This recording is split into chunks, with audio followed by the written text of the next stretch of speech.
산을 좋아하는 사람들은 등산을 합니다. 산악인들은 세계에서 제일 높은 산을 등반하는 것에 도전을 합니다. 이 세상에서 가장 높은 산은 에베레스트 산입니다. 높이가 8,848m입니다. 에베레스트 산에는 아무나 오를 수가 없습니다.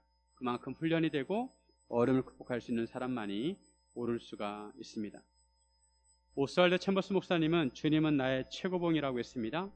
오스왈드 챔버스 목사님은 예수님을 가장 높은 산 봉우리에 비유를 했습니다. 그만큼 예수님을 사모하고 예수님을 닮아가는 것을 삶의 목표로 삼은 것입니다. 우리도 예수님을 닮아가는 것을 인생의 최고의 목표로 삼아야 합니다. 우리가 인생을 살아가면서 잠깐 기쁨을 맛보기도 하지만 여러 가지 고난 가운데 살아갑니다. 몸이 아파서 고통을 받을 수도 있고 여러 가지 문제로 마음이 괴로울 수도 있습니다. 사람은 누구나 고통을 당합니다. 가난한 자나 부한 자나 많이 배운 사람이나 배우지 못한 사람이나 어른이나 아이나 크고 작은 고난을 겪습니다. 아무리 편안해 보이는 사람이라 할지라도 그 내면을 들여다보면 남들이 알지 못하는 고통이 있습니다. 이러한 고난 속에서 우리는 어떻게 해야 하는지 이 시간에 함께 나누기를 원합니다. 첫째, 마지막 최고의 날을 기다려야 합니다. 어떤 길을 갈 때 그 길을 아는 것과 모르는 것은 많은 차이가 있습니다. 마라톤 선수가 코스를 잘 아는 것과 모르는 것에는 큰 차이가 있습니다. 코스를 잘 알면은 페이스를 조절하면서 뛸 수가 있습니다. 하지만 코스를 잘 알지 못하면 페이스를 잘 조절할 수가 없습니다. 전력 질주해서 힘이 거의 다 빠졌는데 오르막길이 나오면 당황하게 됩니다. 우리가 인생을 살아갈 때도 인생의 목적지를 아는 것과 모르는 것에는 큰 차이가 있습니다. 사람들은 인생을 살면서 고난과 고통을 당할 때 내가 왜 이 고생을 해야 하나, 내가 왜 고통을 당해야 하나 잘 이해하지 못합니다. 문제는 이런 고난과 고통을 당할 때 우리 마음에서 쓴물이 나온다는 것입니다. 삶이 고통스러운 사람은 말에 독소가 섞여 있고 같은 세상을 보더라도 냉소적으로 보게 됩니다. 하지만 예수를 믿는 성도들은 고난과 고통을 당할 때 인생의 끝을 바라볼 수 있어야 합니다. 지난 시간에 현재 고난은 장차 우리에게 나타날 영광과 비교할 수 없다고 하였습니다. 현재 우리가 겪는 고난은 앞으로 우리가 받을 영광에 비하면 아무것도 아니라는 것입니다. 우리 앞에 대단한 장래 영광이 기다리고 있습니다. 그래서 우리는 소망을 가지고 살아야 합니다. 18절에 생각하건대 현재 고난 장차 우리에게 나타날 영광과 비교할 수 없도다. 우리가 고난을 당할 때 생각해야 할 것은 장차 우리에게 나타날 영광입니다. 현재 고난은 장차 우리에게 나타날 영광과 비교할 수 없습니다. 성경에서는 인간의 고통과 죽음이 인간의 죄 때문이라고 말씀합니다. 아담의 죄로 인해서 모든 인간이 원죄를 가지고 태어나게 되었습니다. 아담이 죄를 지었을 때 하나님께서는 그에게 벌을 내리셨습니다. 그 영향으로 아담의 후손들과 심지어 아담이 통치해야 하는 자연까지도 죄의 영향 아래 놓이게 되었습니다. 이처럼 죄의 영향 아래 있는 피조물이 고대하는 것은 하나님의 아들들이 나타나는 것입니다. 하나님의 아들들이란 구원받은 자들입니다. 피조물은 구원이 완성되기를 고대하고 있습니다. 20절에 보시면 피조물이 허무한 데 굴복하는 것은 자기 뜻이 아니요 오직 굴복하게 하시는 이로 말미암음이라. 피조물이 허무한 데 굴복하는 것은 자기 뜻이 아닙니다. 여기서 허무라는 것은 무익, 덧없음, 무의미를 뜻합니다. 피조물도 인간과 마찬가지로 부패하게 되고 결국 죽게 됩니다. 하늘에 떠있는 우주의 별도 마찬가지입니다. 별도 영원하지 않고 결국에는 별도 죽게 됩니다. 이처럼 피조물이 결국 부패하고 썩고 죽게 되는 것은 굴복하게 하시느니 즉 하나님의 명령 때문입니다. 인생도 한 번 오면 끝이 있습니다. 모든 사람은 죽음을 맞이하게 됩니다. 그래서 인생 무상을 노래합니다. 전도서에서 전도자는 모든 것이 헛되다고 합니다. 전도서 1장 2절에 보면 전도자가 이르되 헛되고 헛되며 헛되고 헛되니 모든 것이 헛되도다. 자기가 이 세상에서 해볼 것을 다 해보았다는 것입니다. 돈도 많이 벌어보고 높은 권력도 가져보고 많은 부인도 얻어보고 사람들이 하는 사업도 다 해보았는데 모든 것이 바람을 잡는 것과 같다는 것입니다. 그래서 헛되고 헛되며 헛되고 헛되니 모든 것이 헛되다고 말씀합니다. 죄의 영향 아래 있는 인간이나 피조물들은 죄로 인해 결국 부패하고 죽게 되기에 인생을 무의미하게 생각할 수밖에 없습니다. 하지만 죄의 문제가 해결되면 상황이 달라집니다. 죄의 문제가 해결되면 더 이상 죽음이 우리를 붙잡을 수 없습니다.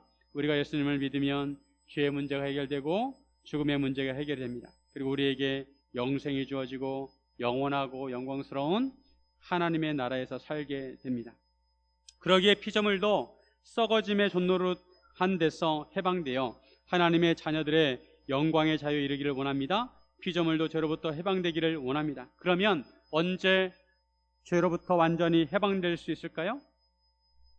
우리와 피조물이 언제 죄로부터 완전히 해방될 수 있을까요? 그것은 예수님께서 재림하실 때입니다. 예수님께서 재림하시면 우리의 구원이 완성이 되는 것입니다. 죄와 죽음으로부터 완전히 해방이 되는 것입니다. 피조물도 그날을 고대하고 있습니다.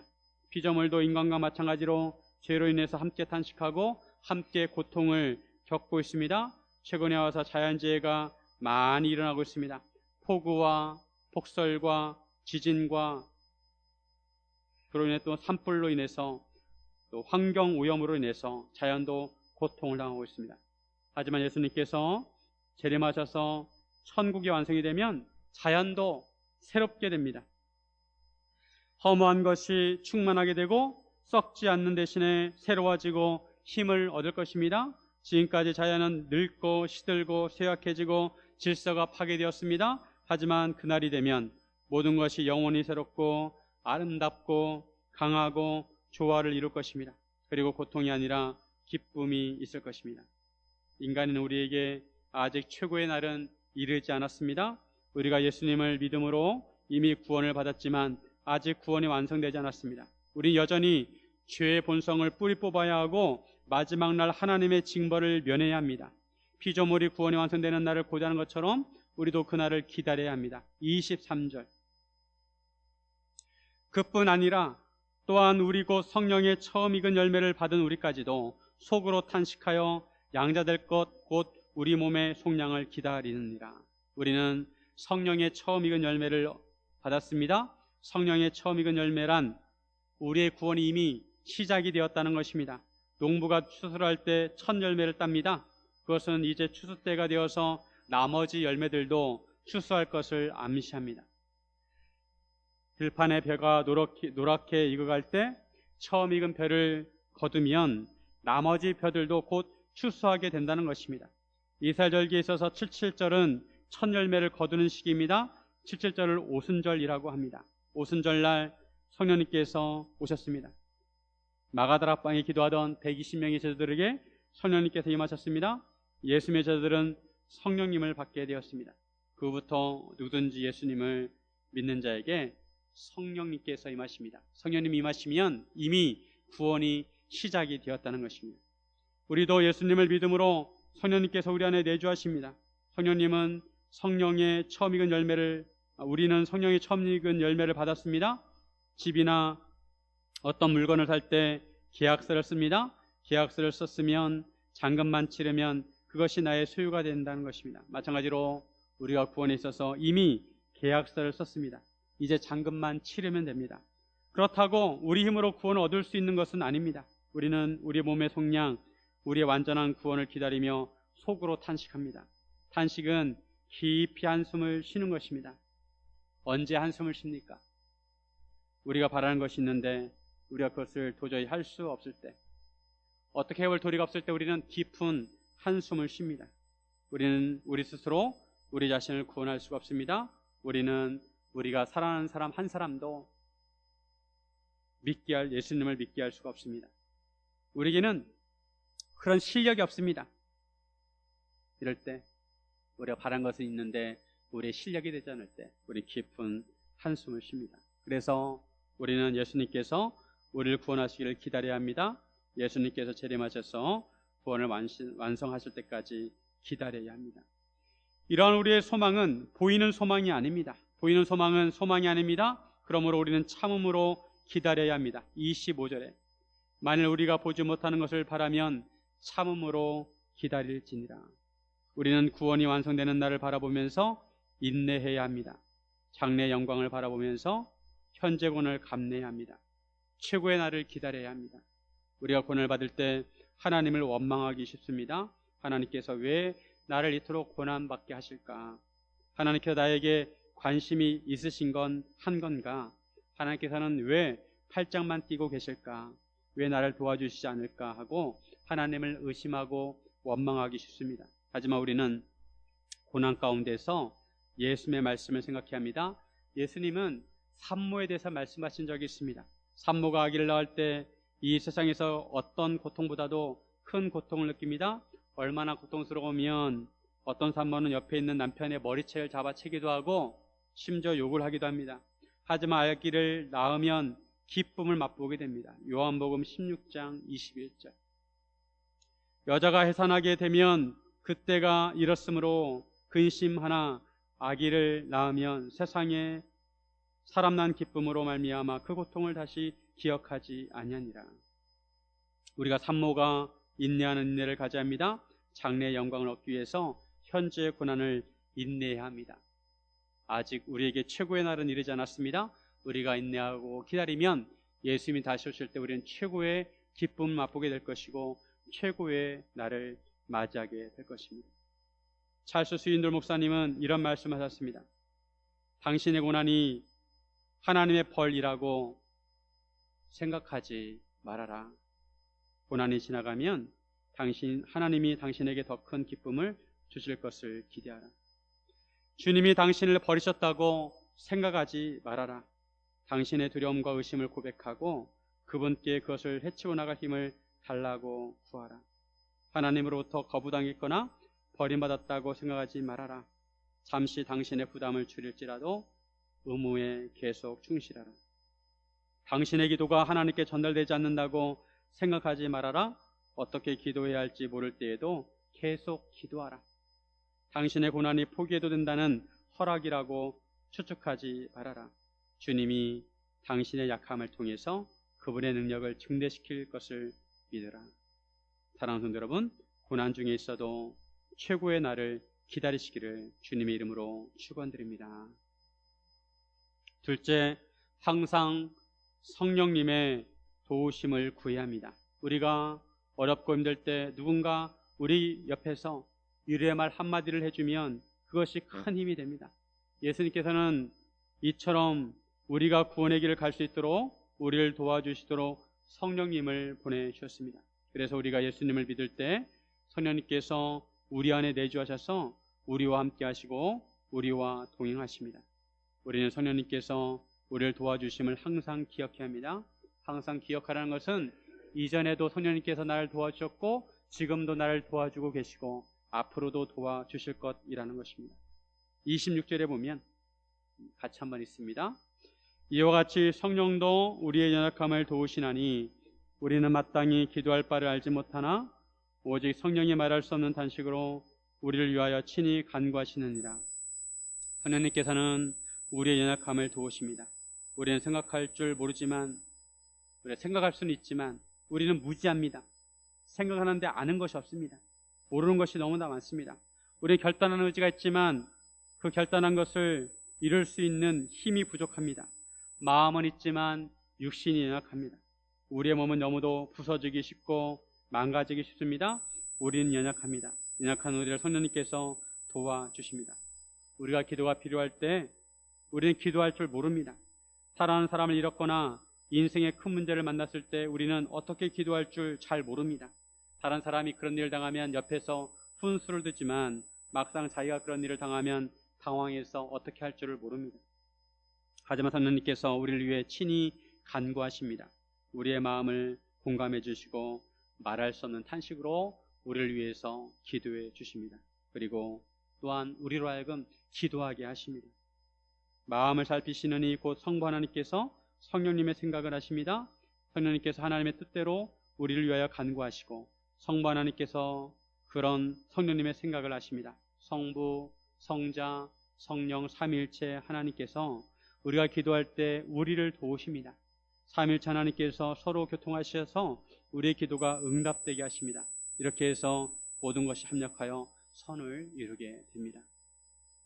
28절에 보면 우리가 알거니와 하나님을 사랑하는 자 곧 그의 뜻대로 부르심을 입은 자들에게는 모든 것이 합력하여 선을 이루느니라.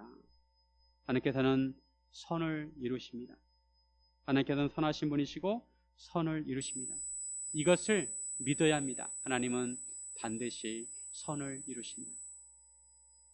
이것이 하나님의 뜻입니다.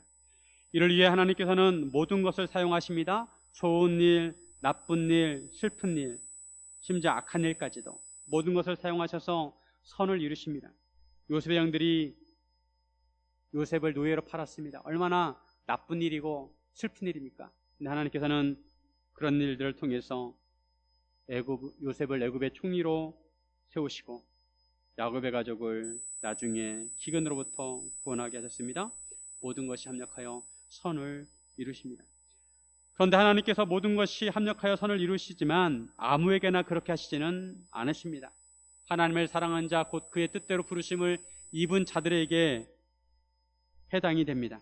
하나님을 사랑하는 자, 하나님의 뜻대로 부르심을 입은 자들에게 모든 것이 합력하여 선이 이루어지게 하십니다. 그러면 이 선은 무엇일까요?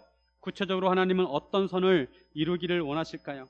이것은 예수 믿는 우리가 하나님의 형상으로 빚어지는 것입니다. 29절 같이 한번 읽습니다. 하나님이 미리 하신 자들을 또한 그 아들의 형상을 본받게 하기 위하여 미리 정하셨으니 이는 그로 많은 형제 중에서 맏아들이 되게 하려 하심이니라. 하나님께서 예수님을 믿는 우리가 예수님의 형상을 본받기 원하십니다. 이것은 5가지 단계로 이루어집니다. 하나님께서 우리를 미리 아십니다. 미리 아신다는 것은 우리를 인격적으로 아신다는 것입니다. 그리고 미리 정하셨습니다. 구원받을 자를 미리 정하셨습니다. 인간의 입장에서는 이것이 잘 이해되지 않을지 모르지만 하나님의 입장에서 구원받을 자를 미리 정하셨습니다. 그리고 우리를 부르십니다. 30절에 보면 또 미리 정하신 그들을 또한 부르시고 부르신 그들을 또한 의롭다 하시고 의롭다 하신 그들을 또한 영원롭게 하셨느니라. 하나님께서는 정하신 그들을 세상으로부터 부르십니다. 하나님께서 부르실 때 순순히 따라오는 사람도 있지만 그렇지 않은 사람도 있습니다. 어떤 사람은 사업이 망했을 때 예수님을 만나고 어떤 사람은 큰 병에 걸렸을 때 예수님께 돌아오고 큰 시련을 경험하고 하나님의 부르심에 응답합니다. 그리고 하나님께서 그들을 의롭게 하십니다.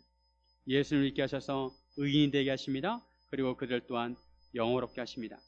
미리 아시고 미리 정하시고 부르시고 의롭게 하시고 영원롭게 하십니다. 이것이 우리를 하나님의 형상으로 빚으시는 5가지 단계입니다. 우리가 예수를 믿는다면 우리는 의롭게 되는 과정까지 온 것입니다. 이것은 성화의 과정입니다. 아직 완성되지 않고 계속 진행 중에 있습니다. 그리고 마지막 단계 영원롭게 되는 것은 예수님께서 재림하실 때 완성이 될 것입니다. 그런데 30절 마지막에 보면 영원롭게 하셨느니라 라고 과거형으로 되어 있습니다. 영원롭게 되는 것이 확실하기 때문에 아직 이루어지지 않았지만 과거형으로 표현한 것입니다. 하나님께서 우리를 향하신 뜻은 우리가 예수님처럼 하나님의 형상을 갖는 것입니다. 그때까지 하나님께서는 때로 고난을 통해서 때로는 은혜를 통해서 우리를 녹이시고 빚으시고 다듬으시고 어루만지셔서 우리가 하나님의 형상이 되도록 하십니다. 우리가 주목해야 할 것은 하나님께서 우리에게 바라시는 것입니다. 우리는 우리 손에 무엇이 있는가에 관심이 많습니다.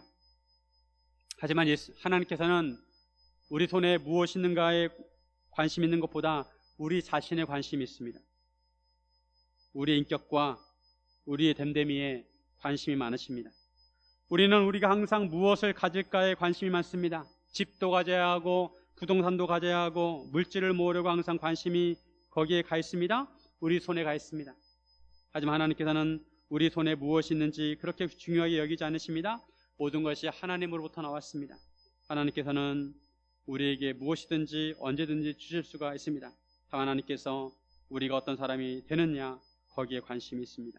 우리가 얼마나 예수님을 닮았느냐, 얼마나 하나님의 성품을 닮았느냐 거기에 관심이 있으십니다. 그러시면서 이렇게 말씀하십니다. 다른 것은 필요 없고 나는 너만 있으면 돼. 너만 있으면 돼. 하나님 우리 자신에 관심이 있으신 것입니다. 하나님께서 우리를 다듬어 가실 때 우리는 믿음으로 반응해야 합니다. 하나님께서 우리를 다듬으실 때 믿음이 있는 사람과 없는 사람의 차이가 있습니다. 믿음이 없는 사람은 하나님께서 복을 주시더라도 오히려 그것을 통해서 교만해지고 자만해지고 독선적이 됩니다. 하지만 믿음이 있는 자는 하나님께서 고난을 주시더라도 겸손해지고 하나님의 뜻을 헤아리고 남을 섬길 줄 압니다. 헤롯은 사람들의 영광을 받을 때 교만해졌습니다. 그래서 결국 해충으로 죽게 되었습니다.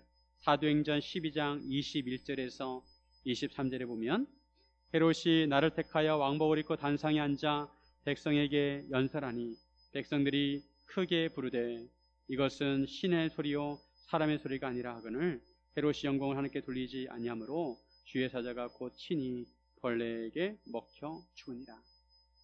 역사적 사실입니다. 사도행전에 나오는 것인데 헤롯이 많은 사람들 앞에서 단상에 올라가서 연설을 했습니다. 그때 햇빛이 떠오르니까 왕복이 반짝입니다. 이것을 보고 사람들이 헤롯을 칭송을 한 것입니다. 그런데 그것을 하나님께 영광을 돌리지 아니하고 교만해졌습니다. 결국 하나님께서 그를 치신 것입니다. 반면에 바울은 많은 고난을 당했습니다. 하지만 오히려 겸손해졌습니다. 고린도후서 12장 7절 여러 계시를 받은 것이 지극히 크므로 너무 자만하지 않게 하시려고 곧 내 육체에 가시 곧 사탄의 사자를 주셨으니 이는 나를 쳐서 너무 자만하지 않게 하려 하십니다. 바울에게는 육체의 가시가 있었습니다. 육체의 질병이 있었습니다. 그래서 이 육체의 질병 때문에 사역하는데 많은 지장을 받았습니다. 그래서 바울은 하나님께 기도합니다. 하나님 제발 이 육체 가시를 제거해 주세요. 3번이나 그렇게 기도를 드렸는데도 하나님께서 하시는 말씀이 뭐냐면 내 은혜가 내게 족하도다 하면서 거절하시는 거예요. 이때 바울은 자기 능력이 약한 데서 온전해진다고 고백을 합니다. 자기 약할 때 그리스도의 능력이 머물게 된다고 오히려 기뻐합니다. 자기 약할 때 곧 강함이라고 고백을 합니다. 성령님께서는 지금도 우리와 함께 하시고 우리를 도와주시고 우리를 인도해 주십니다. 우리가 어려울 때 성령님이라고 부르면 성령님께서 우리를 도와주실 것입니다. 우리의 구원이 완성될 때까지 항상 우리와 함께 하실 것입니다. 사랑하는 여러분, 성령님의 도우심을 항상 구하시기를 주님의 이름으로 축원드립니다. 셋째, 하나님의 최고의 사랑을 신뢰합니다. 사랑이 주는 힘은 큽니다. 사랑은 감동을 줍니다. 누군가 나를 사랑한다는 것을 안다면 우리는 그 사랑의 힘으로 살 수가 있습니다. 우리가 기억해야 할 것은 하나님께서 우리를 사랑하신다는 것입니다. 그것도 최고의 사랑입니다. 우리는 하나님께서 우리를 최고로 사랑하신다는 것을 신뢰해야 합니다. 하나님께서는 우리를 사랑하셔서 독생자 예수님을 보내셨습니다. 요한복음 3장 16절 하나님이 세상을 이처럼 사랑하사 독생자를 주셨으니 이는 그를 믿는 자마다 멸망하지 않고 영생을 얻게 하려 하십니다. 예수님께서도 우리를 사랑하셔서 하나님의 뜻대로 이 세상에 오셔서 우리를 위해 십자가를 지셨습니다. 우리를 대신하여 십자가를 지심으로 우리의 죄값을 치르셨습니다. 참 하나님이신 예수님께서 우리가 뭐라고 우리를 위해서 죽으셨습니다. 이것은 놀랍고 대단한 사랑입니다. 누가 나를 위해서 죽어줄 수가 있겠습니까?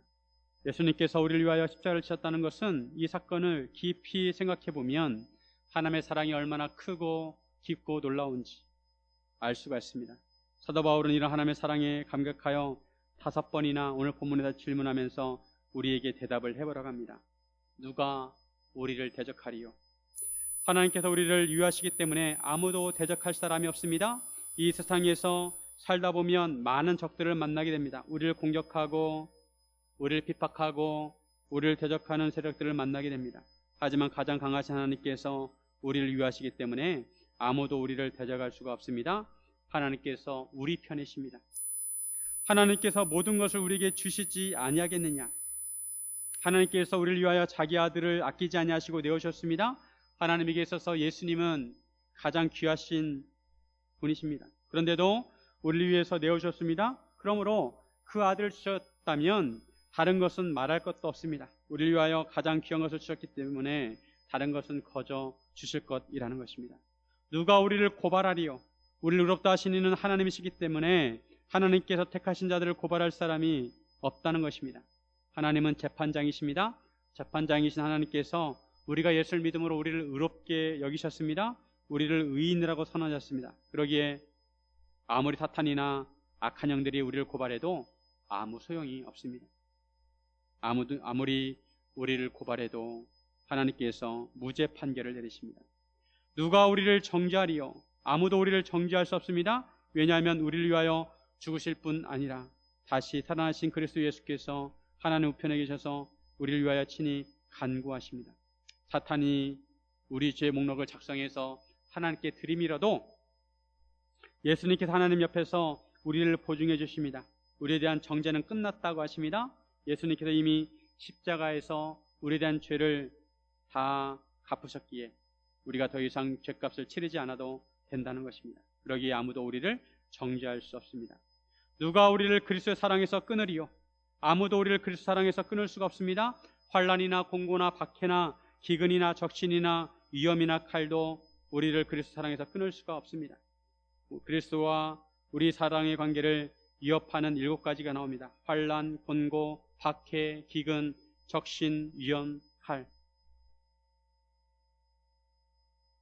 이런 것들이 다가와도 사랑을 끊을 수 없다는 것입니다. 이런 것들은 바울이 직접 경험한 것입니다.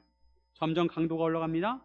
믿음으로 사는 성도들에게 환난이 임하고 고난이 임하고 박해를 받고 굶주리고 헐벗고 위험을 당하고 칼로 생명의 위협을 받을지라도 그 사랑을 끊을 수 없다는 것입니다. 심지어 순교를 당할 수도 있습니다. 세상에서 주님을 위하여 죽임을 당하고 도살당할 양같이 여김을 받을 수 있습니다. 하지만 그럴지라도 이 모든 일에 우리를 사랑하시는 이로 말미암아 우리가 넉넉히 이길 수 있다고 말씀합니다. 왜냐하면 이 세상에서 가장 강한 것은 주님의 사랑이기 때문입니다. 우리가 주님을 붙드는 것이 아니라 주님의 사랑이 우리를 붙드는 것입니다. 주님의 사랑을 입은 우리는 모든 것을 넉넉히 이길 수가 있습니다. 우리가 믿음 때문에 고난과 환난을 받을 때 때로 시험이 들어서 하나님을 원망할 수 있습니다. 하지만 그때 우리는 하나님께서 우리를 얼마나 사랑하시는지 다시 생각해야 합니다. 하나님의 사랑은 최고의 사랑입니다. 하나님께서 왜 예수님을 십자가에 못 박게 하셨을까요? 예수님께서 십자가에 못 박히신 이유는 가룟 유다가 은 30에 예수님을 팔아서도 아니고 빌라도가 비겁한 판결을 내려서도 아니고 유대 지도자들이 예수님을 시기해서도 아닙니다. 하나님이 우리를 사랑하시기 때문입니다. 하나님께서 우리를 최고로 사랑하시기 때문입니다. 그래서 독생자 예수님을 내어주셔서 십자가에 못 박히게 하셨습니다. 우리는 이런 하나님의 사랑을 신뢰합니다. 예수님께서도 하나님께서 우리를 사랑하시는 마음을 아시기에 십자가를 지었습니다. 하나님은 지금도 우리를 사랑하십니다. 하나님은 우리를 끝까지 사랑하시고 영원히 사랑하십니다. 그러므로 우리는 하나님의 최고의 사랑을 신뢰해야 합니다. 누가 우리를 대적하리요?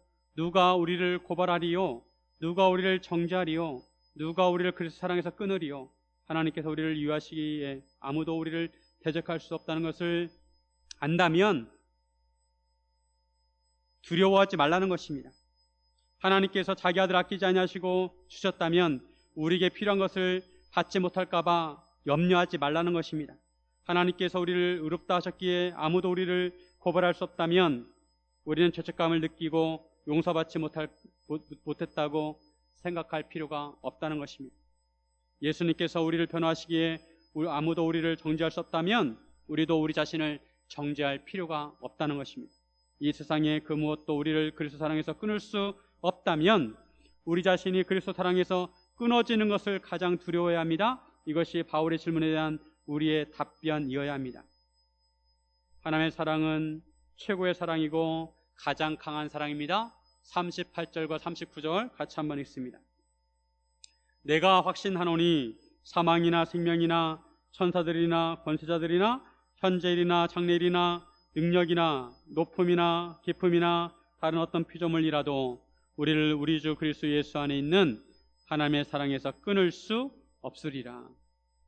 사망이나 생명이나 그 어떤 생명이 있는 것과 없는 것도, 천사들이나 권세자들이나 영적인 존재들의 선한 것들과 악한 것들도, 현재일이나 장래일이나 시간에 있어서 현재 일어나고 있는 일이나 우리가 알지 못하는 장래일이라도, 능력이나 어떤 악한 세력이라도, 높음이나 깊음이나 공간에 있어서 가장 높음과 가장 깊음도, 그리고 어떤 피조물이라도 우리 주 그리스도 예수 안에 있는 하나님의 사랑에서 끊을 수 없으리라. 우리가 예수 그리스도 안에 있으면 이 세상의 그 무엇도 우리를 무너뜨릴 수가 없습니다. 하나님의 사랑은 가장 강하고 그 사랑으로 우리를 붙들고 있습니다. 그러기에 현재 고난을 당한다 할지라도 염려하거나 두려워하지 말거나 포기하지 말라는 것입니다. 이런 하나님의 최고의 사랑을 알면서도 우리가 때로 고난 가운데 하나님의 사랑을 의심하고 믿음이 약해질 때가 있습니다. 하나님께서 날 여전히 사랑하고 계신가, 여전히 날 지켜보고 계시는가 생각합니다. 그럴 때 우리는 생각해야 합니다. 고래를 잡을 때 고래를 잡는 포경선이 고래에게 작사를 날려서 꽂습니다. 그리고 줄을 풀면서 고래가 지치기를 기다립니다. 고래의 작사를 꽂은 것은 고래를 잡은 것이나 마찬가지입니다. 다만 고래가 힘이 다 빠질 때까지 기다려야 합니다. 그동안에는 조심해야 합니다. 고래가 덩치가 커서 꼬리로 한번 후려치면 배에 타격을 줄 수도 있습니다. 우리도 마찬가지입니다. 우리는 죄로부터 해방되어 자유롭게 되었습니다. 하지만 그 자유를 온전히 누리기에는 우리 현실에 아직은 쉽지만은 않습니다. 하지만 하나님께서 이미 우리를 괴롭히는 괴물에 작사를 꽂으셨습니다. 우리는 그 괴물이 지칠 때까지 기다려야 합니다. 이미 승리는 주어졌습니다. 그렇다고 방심해서는 안 되고 항상 깨어 조심하면서 기다려야 합니다. 하나님께서 우리에게 최고의 사랑을 보여주셨다면 우리는 하나님께 최고의 믿음을 보여주어야 합니다. 최고의 신뢰를 보여주어야 합니다. 사랑하는 성도 여러분, 하나님의 최고의 사랑을 신뢰하시기를 주님의 이름으로 축원드립니다. 함께 기도하겠습니다.